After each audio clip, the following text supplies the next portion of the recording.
لو أنزلنا هذا القرآن على جبل لرأيته خاشعا أنزلنا هذا القرآن على جبل لرأيته خاشعا أنزلنا هذا القرآن على جبل لرأيته خاشعا متصدعا من خشية وتلك الأمثال نضربها للناس لعلهم يتفكرون.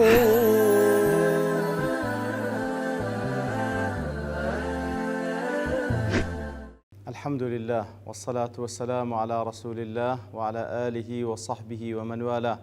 السلام عليكم ورحمة الله. برزان خوش حال لواني حفصة الشيخ استوديو لواني كان تفسير قرآني في رزبهم وخزمتان بس رزامندي رب العالمين وهي وادان إيوي آزي السودي لور بقرن. أعوذ بالله من الشيطان الرجيم. بسم الله الرحمن الرحيم. والبلد الطيب يخرج نباته بإذن ربه والذي خبث لا يخرج إلا نكدا كذلك نصرف الآيات لقوم يشكرون. والله خوش وسان رب العالمين دفرمي أو خاكي كواتاك وباكا أوي لي دردسي ولي دروي شتيشي تاك وباكا بإذن پروردگاري ولام أو خاكي بخيرا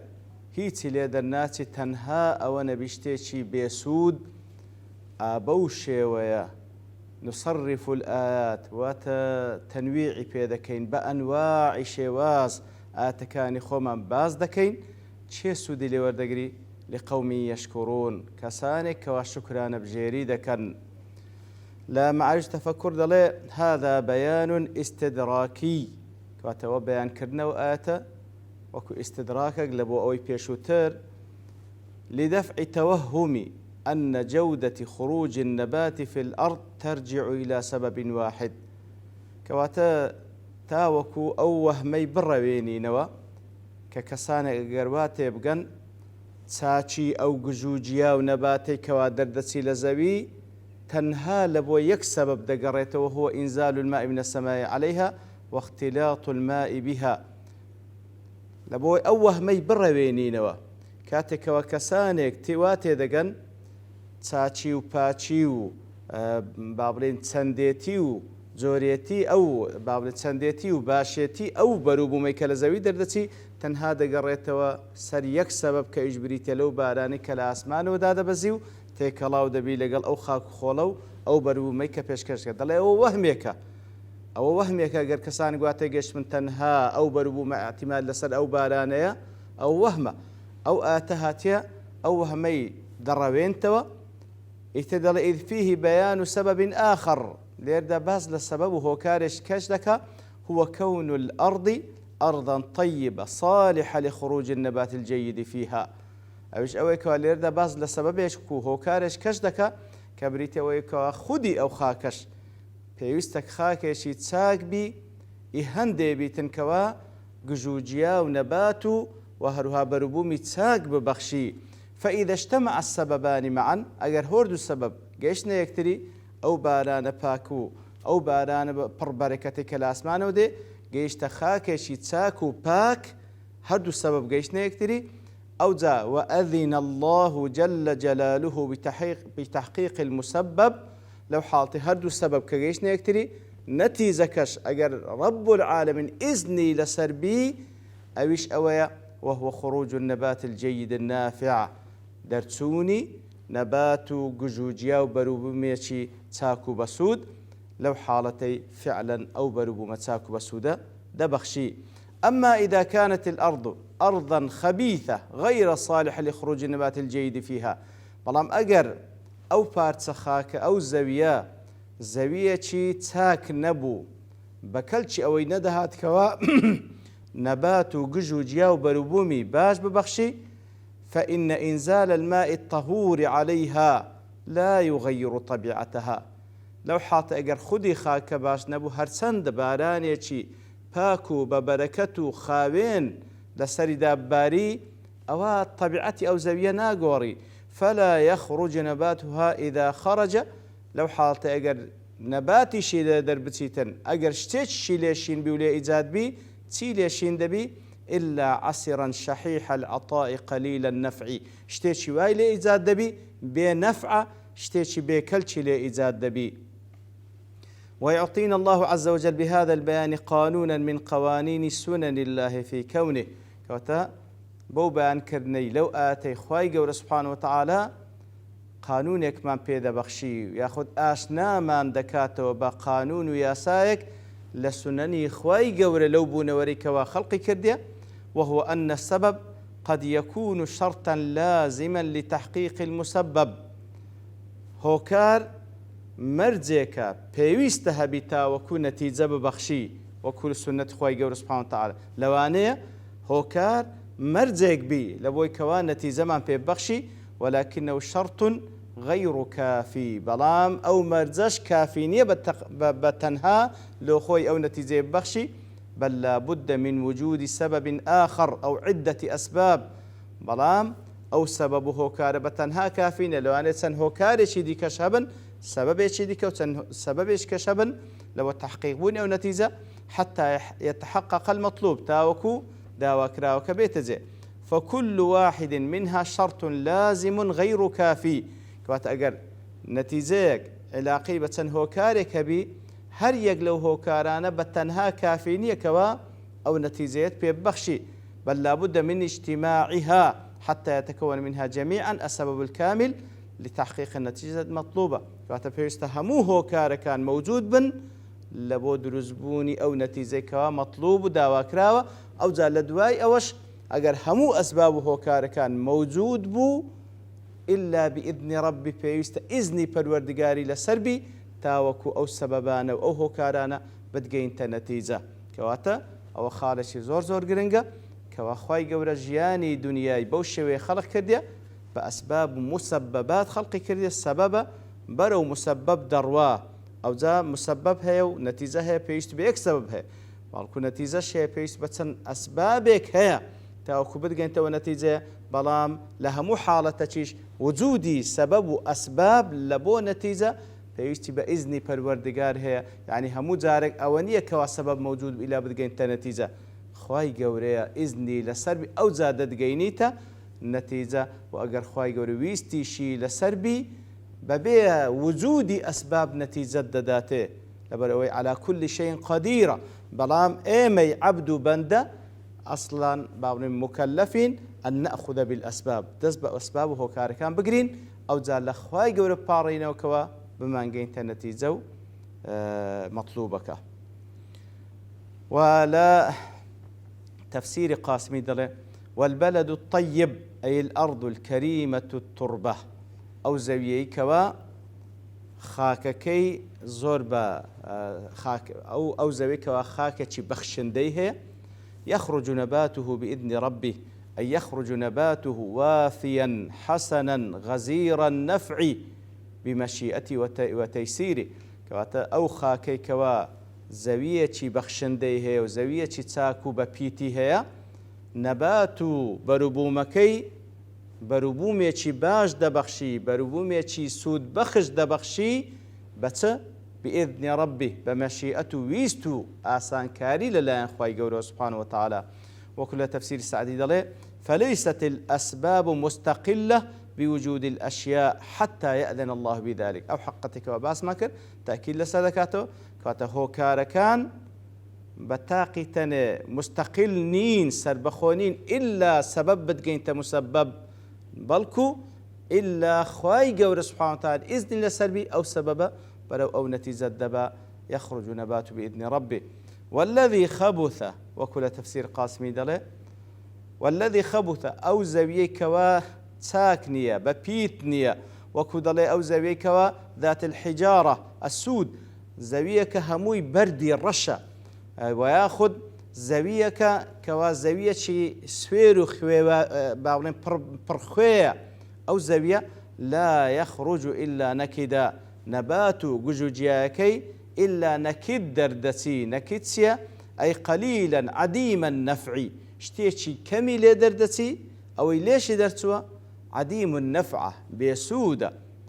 كواتا وكذا قلت عطاء نكد أي قليل لا خير فيه كواتا نكد هم بمعنى كميدة اشتيتش كمت بيدا بخشي وهروها بمعنى أوجده كوا سود عطاءكي بخشيتش وايت دانية وكو ابن عباس لو أتداد هذا مثل ضربه الله للمؤمن والكافر ابن عباس خواي يقول لخوي باي برازي بدا فرمي أو آتا نمونيك خواي يقول هنايتيوا لبو أوي كواد بيشبهني إيمان دار كافر إيمان دار كافر إيمان دار وكو زاوية باكو تساكو ببيتكيا لدواي دابزيني وحي لبوي يخرج نبات بإذن ربي بلام كسي كافر لا يخرج إلا نكدا بنفعه أجرتي وحيتي باك للان رب العالمين ودي بلام أيان سودي لي والناقل قد هذا ضل هر لبورن كنا معنا ضل المؤمن سمع كتاب الله كسي إيمان دار كتابي خواي جورة دبيستي فوعاه بعقله وانتفع به يتر كسي إيمان دار كوا آتكاني خواي جورة دبيستي تي دقاو سودي لي وردقري كالأرض الطيبة أصابها الغيث فأنبتت وكو زوية ببيت كاتكوا باراني برحمة بسرداد باري بروبوم دبخشي بلام والكافر بخلاف ذلك بلام كسي كافر بخلاف ذلك وكو زوية بخيرة زوية كوا هيتي ليشي النبي أقرتي أو وحيش كوا بسرداد دخوي اندريتوا بلام هيتي ليشي النبي لبروي أصلا دڵەکەی ئەو خاکەن یەکەواشتی بە سوودی لێشین بی هەروەکو لەو حەدیثی پێغەمبەر داهاتێ صلی الله عليه وسلم کەوا ئیمامی بوخاری و مسلم ڕواتیان کرد ئەبی موسای ئەشعری خوای لێ ڕادەجێڕتەوە دەفەرمی پێغەمبەر صلی الله عليه وسلم دەفەرمی مثل ما بعثني الله به من الهدى والعلم نمونەی ئەو وحیەی کە خوای گەورە ئەمنی پێڕەوان کردیە لەو هیدایەتە و لەو عیلمەی کە تێیدا کەمەثەلی غەیث وەکو بارانێکی بەڕەحمەتە أصاب أرضا أو باران برحمته بسر زويك دابارية فكان منها طائفة طيبة يتر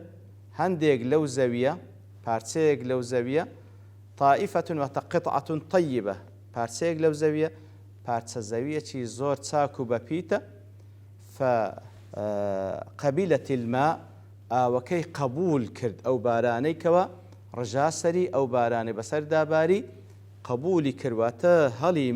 هلي مجي فأنبتت الكلأ والعشب كواتا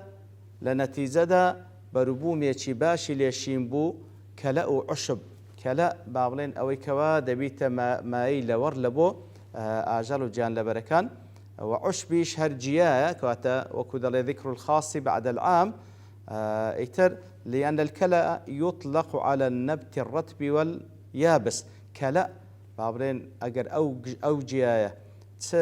تربيان وشك بها البيجوتري كلا بلام عشب للرطب فقط عشب بس بتنها بو جياية جوتري كواجياتي ترى وشك نبوتو إيتر